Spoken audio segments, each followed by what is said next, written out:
दोस्तों, आपने देखा था कि बिहार में आरजेडी की किस तरह लहर है। ऐसी एक लहर 2014 में आपने मोदी लहर देखा होगा, लेकिन इस बार का जो लहर है बिहार में, वो राष्ट्रीय जनता दल और तेजस्वी यादव जी के पार्टी का एक बहुत ही विकराल रूप आपने देखा है। लेकिन सुबह से जिस तरीके से नतीजे कभी यूं हो रहे हैं, लाखों करोड़ों लोगों के मन में एक सवाल उठता है कि फिर से ईवीएम के साथ छेड़छाड़। शायद ये लोग हमारे ऑब्जर्वेंस को देख रहे हैं, शायद कमल वाले हमारे गौर करने के लिहाज को देख रहे हैं, शायद ये हमारे धैर्य की पराकाष्ठा को देख रहे हैं। ये देख रहे हैं कि भारत के लोग किस तरीके से कदाचित दबाव में आ सकते हैं, क्योंकि निश्चित तौर पे जब रैली हुई थी और आरजेडी की रैली, तेजस्वी प्रताप के जब रैलियां होती थी तो पैर रखने की जगह नहीं होती थी। आपने ये देखा होगा। आफ्ताब जी, अगर मैं सुबह से देखूं, रुझान देखूं, तो मैंने देखा है कि मॉर्निंग से जो है आरजेडी थोड़ा सा ऊपर आया, फिर उसके बाद धीरे धीरे नीचे गया, फिर ऊपर आया। तो ये जो चल रहा है, इसको आप किस नजरिए से देखते हैं? देखिए, मेरा सीधा एक सवाल नहीं है, मैं डायरेक्ट आपको एक अपना फ्यूजन दूंगा इस चीज के बारे में। आपने पंजाब का चुनाव देखा था, आपने मध्य प्रदेश का चुनाव देखा था।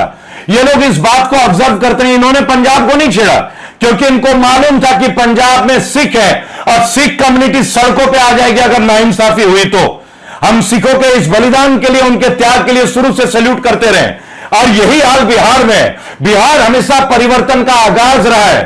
महात्मा गांधी जी ने यहीं से नील के खिलाफ, नील की खेती के खिलाफ आंदोलन छेड़ा था चंपारण में। और मैं स्वयं एक बिहारी हूं, और मैंने पहले भी बोला, एक बिहारी सब पे भारी। और मैं बताना चाहूंगा गोदी मीडिया के तमाम चैनल वालों को, तुम चाहे लाख कोशिश कर लो, तुम चाहे ईवीएम में छेड़छाड़ कर लो, अगर तेजस्वी यादव के जीत में किसी तरह की कोई दिक्कत आती है तो सरासर ये प्रजातंत्र पे हमला है। इस बार मैं कोई आरजेडी का माउथपीस नहीं हूं, मैं कोई कांग्रेस का माउथपीस नहीं हूं, ना ही मैं कमल का माउथपीस हूं।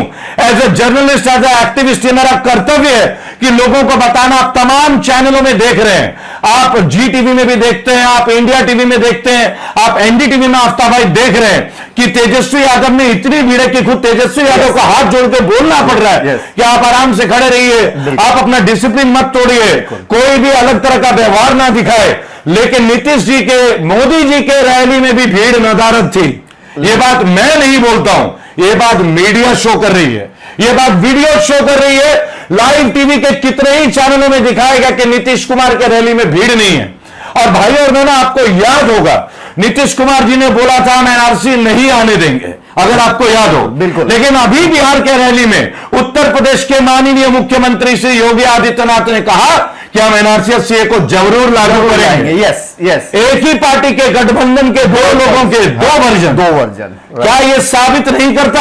आप सोचे चिराग पासवान का हट जाना, वो भी तब जब चुनाव है, अचानक से लड़ना, अचानक से नीतीश कुमार का अगेंस्ट योगी आदित्यनाथ का बोलना। दोस्तों, बिहार के चुनाव का जो रिजल्ट आप देख रहे हैं, एक प्लान तरीके से, साजिश के तरीके से, ईवीएम के तरीके से फ्लक्चुएट कराया जा रहा है। वो देख रहे हैं कि जन आक्रोश है या नहीं है, जनता को नाराजगी है या नहीं है। और इसी तरह का आक्रोश इन्होंने लॉकडाउन में भी देखा था।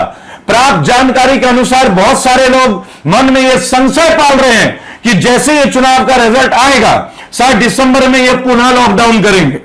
ऐसे सुनने मारे। योहान जी, आप एक युवा जर्नलिस्ट हैं, आप सोशल एक्टिविस्ट हैं, आप क्या बोलना चाहेंगे इसके बारे में? जी, मैं बहुत कुछ बोलना चाहता हूं, पर मेरी मेन मैसेज यही रहेगा कि एक फेक टेस्ट के कारण से पूरे देश को लॉकडाउन करके रखा है। ठीक है, इन्होंने शुरुआत में हमें डराया था बोल के इतने लोग मर रहे, इतने केस आ रहे हैं। ठीक है, अमेरिका के जो मेन डॉक्टर लीड कर रहे हैं इसको, एंथनी फाउची, उनका एक स्टेटमेंट आया अभी कि पीसीआर टेस्ट के अगर साइकिल 35 से ऊपर रहेंगे तो वर्थलेस है। ओके। और तो भी मोस्ट कंट्रीज में दुनिया में पीसीआर का जो कट ऑफ है पॉजिटिव का और नेगेटिव, दोस्तों, युवान टेंगरा एक युवा सोशल एक्टिविस्ट है, और मैं आपको बताना चाहूंगा कि मुंबई में इन्होंने एक जन आंदोलन छेड़ दिया था मार्च के महीने से ही। ये अपना रिसर्च कर रहे हैं, फ्रीलांसर जर्नलिस्ट हैं। इनका एक फाउंडेशन है अवेकन इंडिया, जो रेबल फाउंडेशन के साथ देश के कोने कोने में हम आप जाने वाले हैं, लोगों को अवेयर कराने की कोरोना का जो फेक बीमारी का जो वैक्सीनेशन दिया जा रहा है, कहीं ना कहीं हमारे रिलीजन में भी इसके अगेंस्ट बहुत सेंटिमेंट्स हैं। हिंदुत्व के खिलाफ भी है कोरोना का ये वैक्सीन, और ये हमें हिंदुत्व के लोगों को भी समझाना है। इस बारे में हम चर्चा करेंगे, लेकिन मैं एक बात बताना चाहूंगा कि योहान टेंगरा जी का यूट्यूब चैनल बैन कर दिया गया था। इनके वीडियोस जो हैं वो डिलीट कर दिए गए थे। 2 बार ऑफिशियल थ्रेट आए थे, वो इसलिए क्योंकि जनता की आवाज बन के युवा प्रतिनिधि उभर के आए थे। इनका एक क्लिनिकल स्टडी है, ये न्यूट्रिशन के ऊपर रिसर्च करते हैं और ये लोगों के बीच होते हैं। अब मेरे बारे में मुझे कुछ ये नहीं कहना, आप मुझे देखते हैं मैं बगैर मास्क के रहता हूं। मेरे पिछली वीडियो में कुछ लोगों ने बोला कि मैंने मास्क क्यों पहना, जैसे कि आज मैं प्लेन में आ रहा था। तो मैं इस वीडियो में एक बात बताना चाहूंगा, मैं एक बागी हूं और मैं नहीं चाहता मेरे मास्क ना पहनने से मेरे साथी किसी भारतीय की नौकरी चली जाए। जो एयरलाइंस वाले वो ड्यूटी कॉम्प्लायंस है। तो मैं इस वीडियो के माध्यम से एक बात बताना चाहूंगा कि मैं नहीं चाहता था कि मेरी वजह से किसी को ऑफिशियल कोई परेशानी का सामना उठाना पड़े। दोस्तों, आज बिहार की चुनाव की बात हो रही है, प्रजातंत्र पे स्टेप बाय स्टेप एक अटैक हो रहा है। आप देखिए, अर्नब गोस्वामी के ऊपर एक बात चल रही है कि अर्नब गोस्वामी को फंसाया गया। अनवैक नायक जिनकी 83 लाख रुपए की पेमेंट बकाया थी इसी अर्नब गोस्वामी के ऊपर, और 5 करोड़ 4 लाख की और 2 लोगों के ऊपर। दोस्तों, वो सुसाइड करता है। क्यों? क्योंकि अर्नब गोस्वामी इनका पेमेंट नहीं देते हैं। और जब उनको गिरफ्तार किया जा रहा है 2 साल बाद या 3 साल बाद, तो इतना शोर क्यों मच रहा है? एक व्यक्ति की जान चली गई, वो अपने लोगों को सैलरी नहीं दे पाए, तो अर्नब गोस्वामी जेल नहीं जाएंगे तो क्या कश्मीर घूमने के लिए जाएंगे या स्विट्जरलैंड रिसोर्ट में बिताने जाएंगे? जब संजीव भट्ट जैसा एक आदमी 1990 के केस में आज तक प्रताड़ित किया जा रहा है, तब ये गोदी मीडिया के लोगों को दर्द नहीं होता, तब उन लोगों को सवाल नहीं उठता कि संजीव भट्ट क्यों जेल में है। उनकी पत्नी के ऊपर अटैक होता है, उनके घर तोड़ दिए जाते हैं गुजरात अहमदाबाद में। क्या ये है गुजरात मॉडल? दोस्तों, आज इस वीडियो के माध्यम से और मुंबई आने का जो मेरा लक्ष्य है, मैं यहां आया हूं तमाम सोशल एक्टिविस्ट से मिलने, उन लोगों से मैं मिल रहा हूं और जनसंपर्क अभियान हम शुरू कर रहे हैं। आप मुझे देखते, मैं कहीं रुकता नहीं। कश्मीर हो, कन्याकुमारी हो, करनाल हो, पंजाब हो, बिहार, बंगाल में तमाम राज्यों में जा रहा हूं। अगर कोरोना का इफेक्ट होता तो कोरोना मुझे भी होता। लगभग 60 लाख लोगों से मैं मिल चुका हूं। आप मेरे संडे के वीडियो को देखें, चांदनी चौक जामा मस्जिद के भीड़ भाड़ वाले क्षेत्र में मैंने शुरू में एक दिन बोला था अगर कोरोना है तो दोस्तों कोई रेड लाइट पे खड़ा हुआ भिखारी की मृत्यु क्यों नहीं होती? भाइयों और बहनों, ये इंजेक्शन का फेक इफेक्ट, हम लोगों की अर्थव्यवस्था को तोड़ा जाना और हम लोगों को एक स्लेव बना के रखने की साजिश हो रही है कि नियमित तौर पे हमें ऑर्डर में रखा जाए, एक ऑर्डर ऑफ लाइफ में रखा जाए, हमारी ओर से इंडिपेंडेंट लाइफ को खत्म किया जाए। ये एक बैड गवर्नेंस की पहचान है। बिहार का चुनाव एक माइलस्टोन होगा भारतीय राजनीति में। मैं आपको एक वादा कर सकता हूं, अगर बिहार में इस बार इस तरीके से छेड़छाड़ हुई, लोग सड़कों में आएंगे, जनता आंदोलन करेगी और मैं इस आंदोलन का हिस्सा भी बनूंगा और वो आंदोलन की शुरुआत हम देश के कोने कोने में करेंगे। अगर कोरोना का इतना इफेक्ट था तो बीजेपी के तमाम नेता इतने बड़े बड़े रैली कैसे कर रहे हैं आफ्ताब भाई? क्या कोरोना केवल हम जैसे लोगों के लिए? मंदिर नहीं खोले जा रहे हैं, मस्जिद के दरवाजे नहीं खुल रहे, हाजी अली नहीं खुल रहे। लोगों का इनफैक्ट लोगों का सवाल है जी कि आप बड़े बड़े रैली कर रहे हो, सब कुछ कर रहे हो जी, वहां पे आपको कोरोना इफेक्ट नहीं दिखता जी। मंदिर नहीं खोल रहे हो, मस्जिद नहीं खोल रहे हो, गुरुद्वारा नहीं खोल रहे हो, चर्च नहीं खोल रहे हो, क्या मंदिर मस्जिद गुरुद्वारा जैसी 5 जगहों पे ही कोरोना का अटैक होगा क्या? शराब खाने खुल रहे हैं, शराब खाने खुल रहे हैं, बाहर खुल रहे हैं, सारी चीज खोल रहे हैं, लेकिन मंदिर मस्जिद जहां पे लोगों को जाके सुकून होता है, क्योंकि ये हिंदुस्तान है हमारा, तो उसके बारे में क्या कहेंगे? देखिए, मैं एक बात बोलूंगा, पहली एक बात का मैं खंडन कर दूं, मैं हिंदुस्तान में यकीन नहीं करता, मैं भारत में यकीन करता हूं। मैं भारतीयों में भारत की बात करूंगा, मैं भारतीयता की बात करूंगा। आपसी मजहब की एक सौहार्दता का जिंदा मिसाल है हमारे ये मुल्क भारत। लाखों करोड़ों सिख, ईसाई, मुसलमान, हिंदू सभी का देन है ये भारत। बिल्कुल। और जब भारत की बात होगी तो सभी के लिए एक नियम और एक कायदे कानून बनेंगे। कोरोना के लिए अगर शादी ब्याह में 300 लोगों की परमिशन है तो रैली में भी 300 लोग होना चाहिए, जबकि आपको लाखों लोग, चाहे वो तेजस्वी यादव हो, चाहे वो कांग्रेस पार्टी के लोग हों, चाहे वो राहुल गांधी की मीटिंग हो, चाहे माननीय प्रधानमंत्री जी की मीटिंग हो। भाई और बहनों, मैं एक बात इस वीडियो में स्पष्ट बोलना चाहूंगा, तमाम उन नेताओं के खिलाफ मुकदमे दर्ज होने चाहिए। नहीं होने चाहिए क्या? बिल्कुल। आप हमें 500 रुपए का चालान लेते हैं, अगर हम गाड़ी में सीट बेल्ट नहीं मारते, अगर हम फोन पे बात करते हैं 10,000 का चालान है। आपको यह सोचने की जरूरत है, अब आपको यह सोचने की जरूरत है कि आखिर क्यों बिहार में चुनावी रैली पे इलेक्शन कमीशन ने ऐतराज क्यों नहीं किया? बिल्कुल। क्यों मुकदमे दर्ज नहीं किए गए? तेजस्वी यादव पे करना है तो उन पे भी कीजिए, मैं किसी का हिमायती नहीं बनूंगा। लेकिन ईवीएम के बारे में आज मैं खुल के बोल रहा हूं कि बिहार के खिलाफ एक बहुत बड़ी साजिश, भारत के जनता के खिलाफ एक बहुत बड़ी साजिश, बीजेपी के ऊपर लोगों का आक्रोश, हर आक्रोश में जन आक्रोश रैली में मैंने तब्दील होते हुए देखा है। हां, मैंने बिहार को बहुत करीब से देखा है। और बीजेपी वालों में तुम्हें एक बात आज बोलना चाहूंगा, तुम लाख दमनकारी नीति लेके आओ, ये देश अब सोएगा नहीं, ये देश अब जाग रहा है, ये देश युवान जैसे युवा लोगों से जाग रहा है। रेबल फाउंडेशन सीना चौड़ा करके आज एक बात कहता है, अवेकन इंडिया फाउंडेशन, जिसमें इतने लोग शामिल हैं, आज से हम प्रयासरत रहेंगे, लोगों को कोरोना के बारे में सटीक जानकारी देंगे और वैक्सीन ना लगाने के लिए आप सभी को सूचित किया जाएगा। क्यों? क्योंकि इस वैक्सीन का कितना साइड इफेक्ट है वो अगले वीडियो में मैं और युवान जी आएंगे आपके बीच, जो कि 24 घंटे में रिलीज होगी। मुंबई में लोगों के बीच, जिसमें बहुत सारे मीडिया चैनल आएंगे, हम लोगों के साथ आएंगे। कल हम अवेकन इंडिया टीम के फाउंडेशन मेंबर्स से मिल रहे हैं। मेरा आज पहला दिन है और पहले दिन मैं आफ्ताब जी से इसलिए मिलने आया क्योंकि आफ्ताब जी, आप स्वयं पत्रकारिता में हैं, आप लाखों लोगों के बीच रहते हैं। क्या बिहार में जो चुनाव है, आपको भी पता है चुनाव की हवा ये कहती नहीं है कि हाँ भाई ये जो इलेक्शन है ये तेजस्वी यादव के प्रति है। बिल्कुल। क्या कोई बीजेपी के पक्ष में वोट दे रहे हैं? दोस्तों, अगर आप रुझान देखें और पिछले कई एक आध 2 महीने का अगर बैक आप देखें तो इसमें कोई शक नहीं कि बिहार के चुनाव का जो रुझान है वो तेजस्वी की तरफ ही था है। अब वोटिंग में जब काउंट हो रहा है तो ऊपर जब आंकड़े हुए, एग्जिट पोल देख लिए, आप जितने भी आंकड़े, अच्छा देखिए इसमें ना आपको मैं बता दूं कि अगर मॉर्निंग से जो दिखाया जा रहा है तो ये टीवी का अपना एग्जिट पोल है, टीवी न्यूज का अपना एग्जिट पोल है, जबकि वेबसाइट पे जो उनके ऑफिशियल है वो एग्जिट पोल अलग है जी। तो ये दिखा करके कहीं ना कहीं रेवल जी ने जो बोला है कि लोगों को तोला जा रहा है, समझा जा रहा है, भ्रम को समझा जा रहा है, कभी ऊपर किया जा रहा है, कभी नीचे किया जा रहा है, और ईवीएम में कुछ तो झोल है ऐसा लगता है। मैं स्पष्ट एक बात बोलूंगा, आप एक फ्रीलांस यूनियन जर्नलिस्ट की मीटिंग बुलाए, माननीय प्रधानमंत्री ने 2016 के बाद आज तक कोई ज्वाइंट कॉन्फ्रेंस नहीं किया है। जैसे कि अमेरिका में होता है, ट्रंप हार गए लेकिन वहां कोई विरोध नहीं है, ट्रंप हार चुके हैं, वहां कोई विरोध नहीं है, वहां ओपनली मीडिया है और मीडिया को मुंह नहीं बंद कराया जाता। लेकिन यहां केवल गोदी मीडिया है, हर मीडिया में केवल लूटस है, लोटस नहीं है। मैं पुनः बोलूंगा, मैं आपको बोलना चाहूंगा, आपने मीडिया की बात की तो मैं बहुत अच्छी बात आपको ये बताऊं कि जब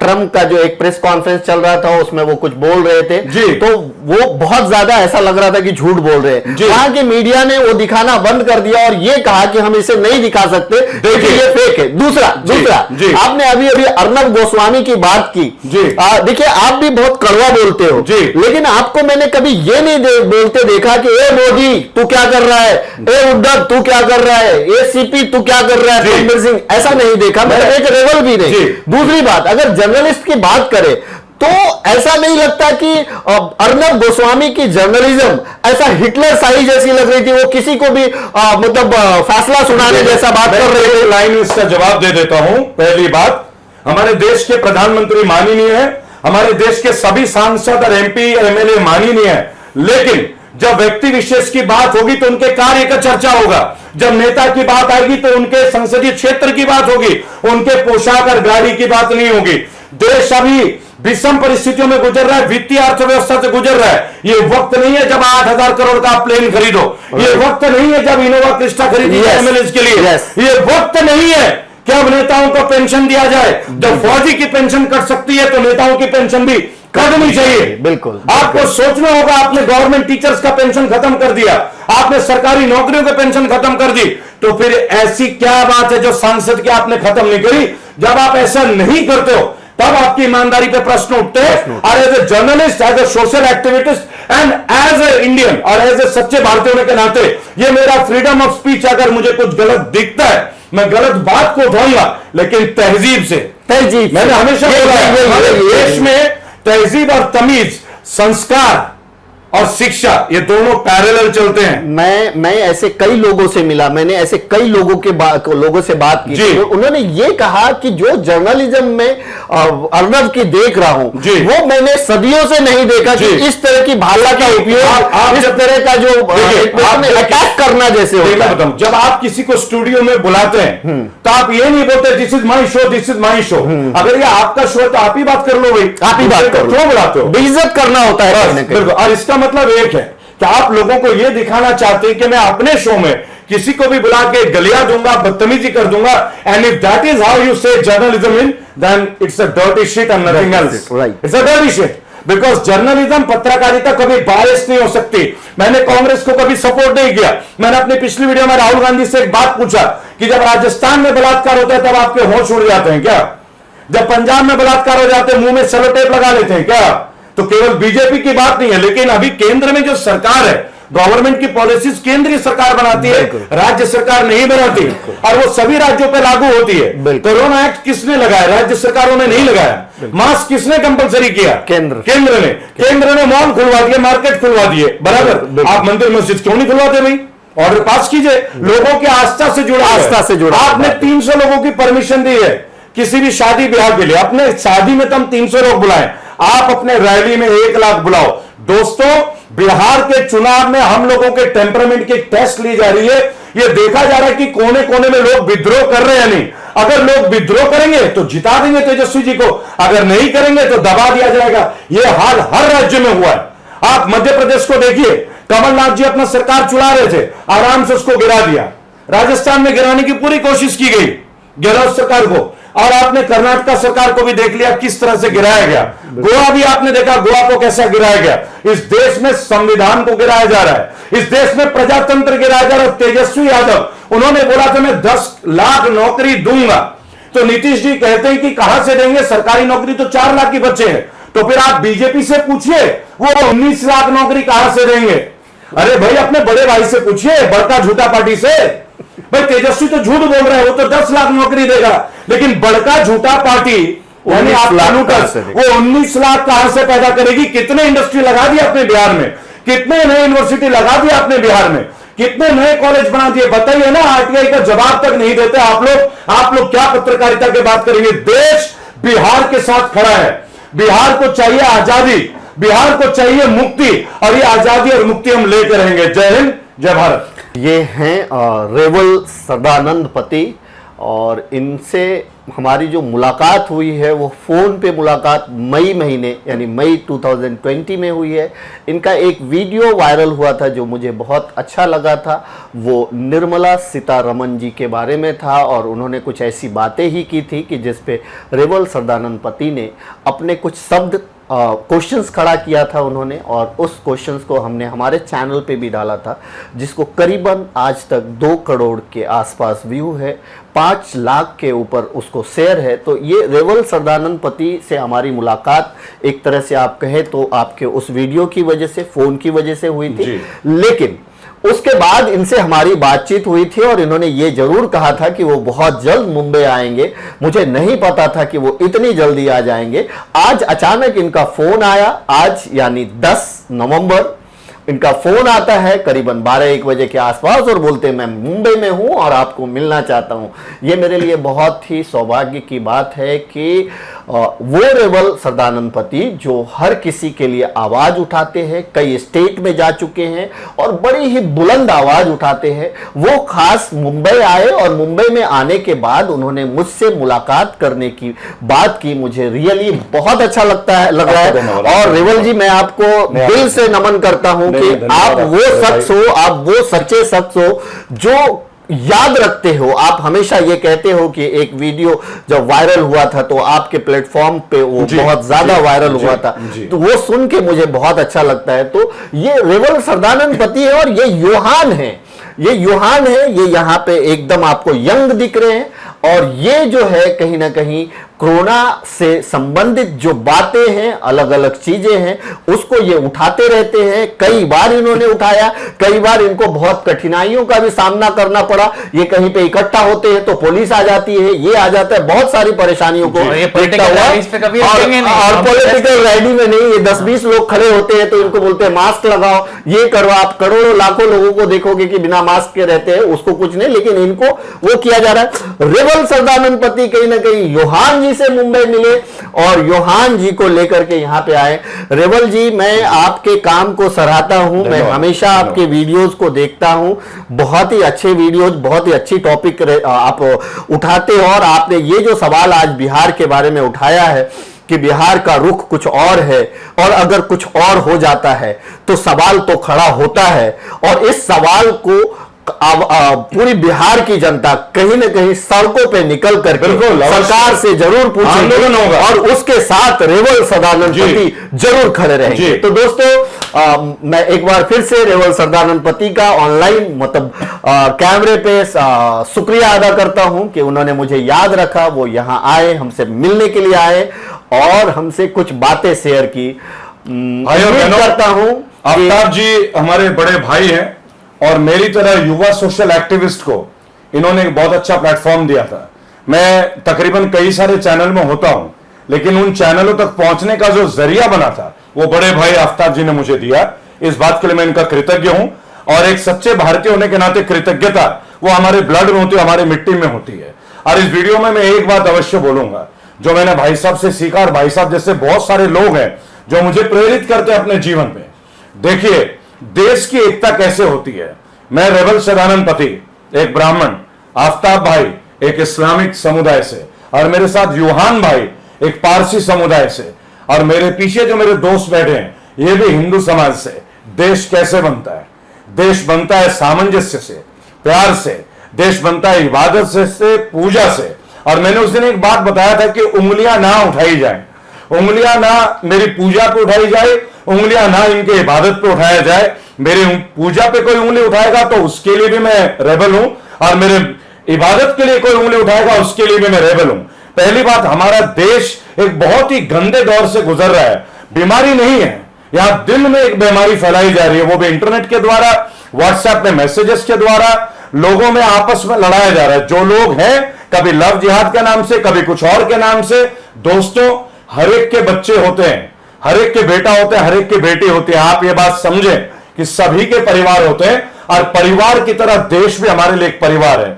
मैं रेबल फाउंडेशन की ओर से सिटी हेडलाइन न्यूज का पुनः धन्यवाद देना चाहूंगा कि अवेकन इंडिया को और रेबल फाउंडेशन को एक प्लेटफॉर्म में लाने के लिए इन्होंने अथक प्रयास किया। इसके लिए मैं बड़े भाई को धन्यवाद। Thank you so much. अंत में मैं इतना ही कहूंगा दोस्तों, आप सब अपना ख्याल रखें, सभी को दुआओं में याद रखें।